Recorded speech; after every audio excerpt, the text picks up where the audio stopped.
हम सभी पंचायतें ईश्वर को साक्षी मानकर ये शपथ लेती हैं। ये जसपा और बसपा सरकार 5 नवंबर 2023 तक या तो पंचायतों का अधिकार देने का काम करे, नहीं तो आने वाले लोकसभा चुनाव में और विधानसभा चुनाव में इस सरकार को प्रदेश ही नहीं देश से बाहर का रास्ता दिखाने का काम करेंगे। ये प्रस्ताव इतने ज़्यादा हो चुके हैं कि यहाँ से जेब भी फटने लगी है। मुझे ये बताइए, ये प्रस्ताव किस चीज़ के लेकर के जा रहे हैं आप?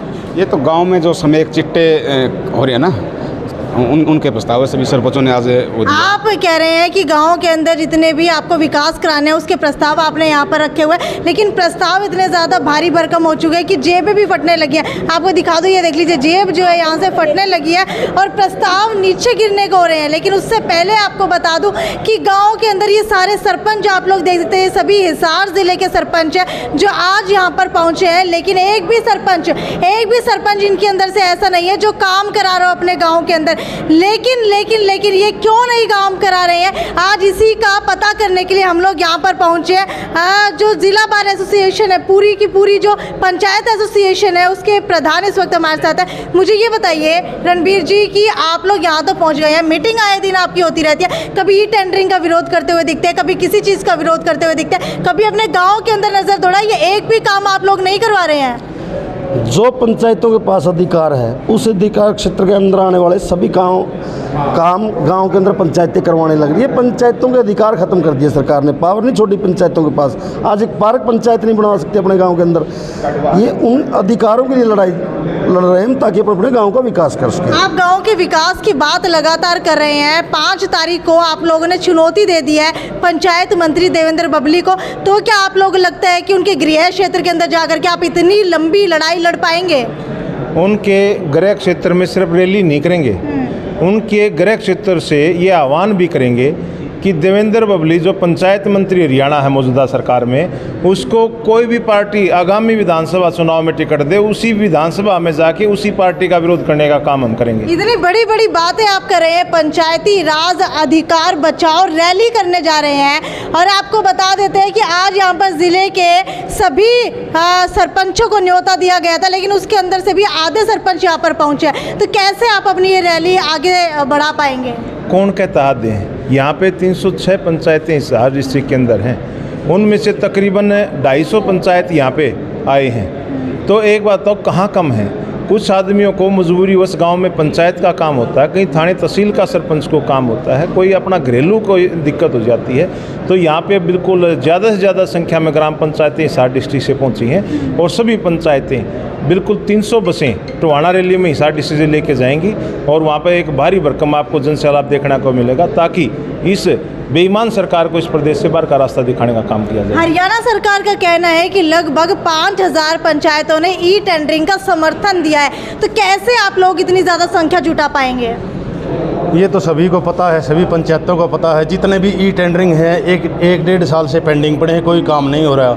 हमारे पंचायतों के पास खातों में पैसे हैं, वो हमारे इतने मजबूर कर दिए सरकार ने, हम लगा भी नहीं सकते। टेंडर से जो काम करवा रही सरकार, इन सरकार को एमएलए मंत्रियों को पता हो 2-2 साल से पेंडिंग पड़े हैं। हम जो हमारे पंचायतों के अधिकार हैं, हम सरकार से धरना प्रदर्शन के थ्रू, ज्ञापन के थ्रू हम सभी हमारी मांगें रख सकें। सरकार ने हमारी मांगें मानी नहीं। अब हमारा सरकार के खिलाफ आंदोलन है। हम आगे अगर ये सरकार हमारी मांगें नहीं मानती तो 2024 का जो चुनाव है उसमें हम सरकार को उखाड़ फेंकेंगे। ये राजनीतिक रहेगी या गैर राजनीतिक रहेगी? क्योंकि विपक्ष के साथ मिलकर के आप लोग विरोध करने जा रहे हैं सरकार का। बिल्कुल गैर राजनीतिक रैली है। हम तो कहते हैं कि चाहे मुख्यमंत्री जी आकर हमारा समर्थन करते हमारे अधिकार देते हम उनका स्वागत करेंगे। जो व्यक्ति हमारे अधिकारों की आवाज़ उठाएगा हम सभी का स्वागत करेंगे। आज अगर मौजूदा सरकार पंचायतों को उनके अधिकार देते हैं तो हमारी जो जातीय लड़ाई थोड़ी है सरकार के साथ, हम उनका स्वागत करेंगे। लेकिन ये लोग हमारे गाँव को और पंचायती राज को बर्बाद करना चाहते हैं। अगर ये हमारे गांव को बर्बाद करना चाहते तो हम इन लोगों को खत्म करने का आज एक नई शपथ भी आप लोगों ने दिलवाई है कि अगर कोई भी गांव के अंदर नशा करता है और उसको प्रशासन अगर पकड़ करके ले जाता है तो उसका समर्थन किसी भी तौर के ऊपर कैसे भी जो है सरपंच नहीं करेंगे। क्या है ये? हमारी सभी पंचायतों ने एक फैसला लिया है। हमारे प्रदेश में नशा फैलता जा रहा है, जैसे स्मैक है, चिट्टा है, जैसे हमारे पड़ोसी राज्य पंजाब में नौजवान लड़के मरने लग रहे, वही नशा धीरे धीरे हमारे पूरे हरियाणा में पांव पसारने लगा है। तो हमारी सभी पंचायतों ने, ताकि नशे को रोका जा सके, कोई भी व्यक्ति नशे से जुड़ा हुआ है पुलिस उसको पकड़ती है, कोई तस्करी करता है नशे की या नशा पीता है, अगर उसको प्रशासन पकड़ता है, कोई भी हमारी पंचायत का साथी उसकी ना जमानत करवाएगा ना उसकी शिनाख्त करेगा। हम अपनी पंचायतों के हिसाब पंचायतों की ताकत से हमारे प्रदेश में नशे के भी कम करने की कोशिश करेंगे, ताकि एक बड़ा वचन जो है वो भी यहाँ पर लिया गया है कि भाजपा और जजपा सरकार जो गठबंधन है, जिसे आप लोगों ने ठगबंधन का नाम दिया है, आप लोग उनका समर्थन नहीं करेंगे तो क्या करेंगे आगे? हम उनके खिलाफ चलेंगे, इस सरकार को पलटने का काम करेंगे। लेकिन आपके ही एक साथी ने ये भी कहा कि अगर वो हमसे वोट लेना चाहते हैं तो हमारी समस्याएं सुने, और अगर हमसे जो है वोट नहीं लेना चाहते तो हमारी समस्याएं ना सुने। तो अगर वो आपकी समस्याएं सुनेंगे तो भी आप आगे उन्हें सपोर्ट करेंगे? अगर सरकार हमारी सुनती है तो हम सरकार के साथ हैं। अगर सरकार पंचायती राज के पूरे अधिकार नहीं देगी तो हम इस सरकार को पलट देंगे। पलटने की बातें लगभग कही जा रही हैं, तो क्या लगता है कि महज हिसार जिले के सरपंच जो है वो पूरी की पूरी सरकार पलट सकते हैं? सरपंच सभी पार्टियों से संबंधित हैं, किसी पार्टी विशेष का विरोध नहीं है, सरकार का विरोध है, सरकार की नीतियों का विरोध है। और वही लोग हमारे साथ आ रहे हैं जो आज आपने पढ़ा होगा मनरेगा मजदूर का संघ पूरा जो है ना टोंडली में पहुंचेगा।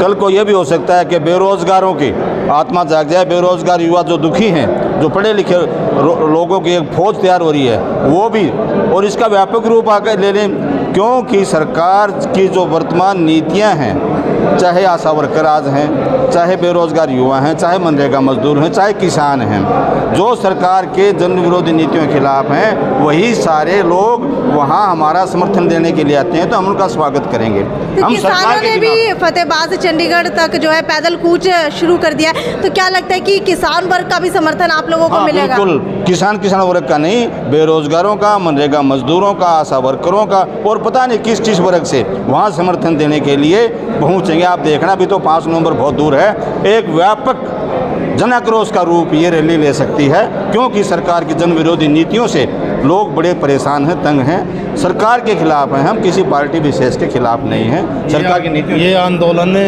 सरपंचों का खाली मात्र सरपंचों का आंदोलन नहीं है, ये हमारी पंचायत का आंदोलन है। पंचायत में मनरेगा के भाई हैं, मजदूर भाई हैं। किस तरीके के काम आप लोग नहीं करवा पा रहे, कुछ बताएंगे?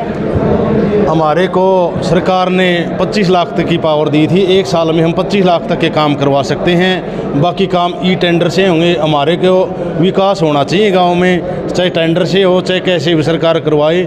मेरे खुद के गांव में 2 टेंडर हुए हैं, 17 लाख का और 10 लाख का, 2 लाख से 2 साल से पेंडिंग पड़े हैं। वो ई टेंडरिंग से कोई काम हो ही नहीं रहा। हमारी पंचायतों में पैसे पड़े हैं, ई टेंडरिंग में कभी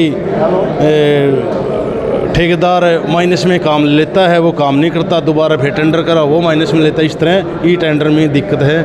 और क्या जो ये रैली है इसके अंदर महिलाओं की भी भागीदारी रहेगी? पूरे तो पूरी रहोगी जी। कौन से गांव से सरपंच हैं? मैं कापड़ों से हूँ। अच्छा, मुझे बताइए कापड़ों गांव के अंदर कौन कौन से ऐसे काम है जो सरकार की वजह से अटके हैं? सारे अटक रहे हैं। जिस तरह यहाँ जोड़ है, जोड़ की खुदाई है, 4 दुआरी है, शमशानों की 4 दुआरी है, रोड हैं, सभी फूटे पड़े हैं, सभी सरकार की वजह से रुके पड़े हैं। लगभग जो है कितने सरपंचों के पहुंचने की उम्मीद जता रहे हैं?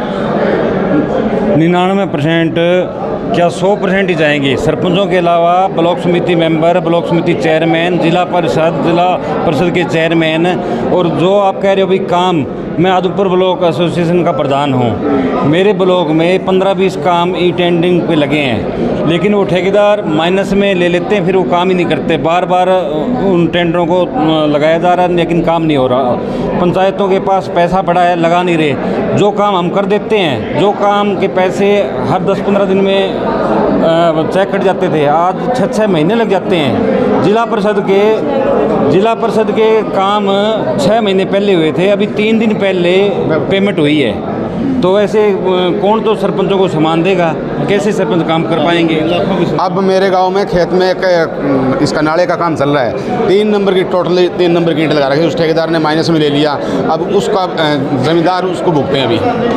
तो काम तो जो माइनस में लेके जो काम कराएंगे वो काम सही नहीं होंगे। तो एक बार दोबारा से सरपंचों ने पंचायत मंत्री के खिलाफ आंदोलन छेड़ दिया है, और पंचायत मंत्री ही नहीं बल्कि पूरी सरकार के खिलाफ ये आंदोलन है। वहीं अगर बता दें आपको, भाजपा और जजपा सरकार जो गठबंधन के अंदर चल रही है, उसे ठगबंधन का नाम दे करके करार दे दिया गया है। और 5 नवंबर की वो तारीख है जिस दिन पूरे हरियाणा के सरपंच मिल करके टोहाना जाएंगे और वहाँ पर पंचायत राज अधिकार बचाओ रैली की जाएगी, और उसके बाद देखा जाएगा कि सरकार से किस तरीके से अपने काम करवाए जा सकते हैं, और क्या पंचायती राज जिस वजह से सरपंच बने थे क्या वो उन्हें मिल पाता है, नहीं मिल पाता है। क्योंकि एक बड़े आंदोलन की शुरुआत हो चुकी है किसान आंदोलन के बाद, लेकिन अब देखना ये है कि रूपरेखा किस तरीके की तय की जाती है, और उसके बाद क्या सरकार इस रैली से पहले ही झुक जाएगी, या फिर जो है सरपंच कहीं ना कहीं जा करके सरकार की लंका ढा देंगे। खैर, वीडियो को ज़्यादा से ज़्यादा शेयर करते रहिए। और आपकी क्या राय है, अगर आप गाँव के अंदर रहते हैं तो आपके गाँव के अंदर कितने विकास कार्य हो रहे हैं और कितने होने वाले हैं, इसकी आपको उम्मीद है, वो नीचे कमेंट सेक्शन के अंदर लिख करके ज़रूर बताइए। यदि साक्षी सोनी की रिपोर्ट हिसार के गंगवा गाँव से। नमस्कार।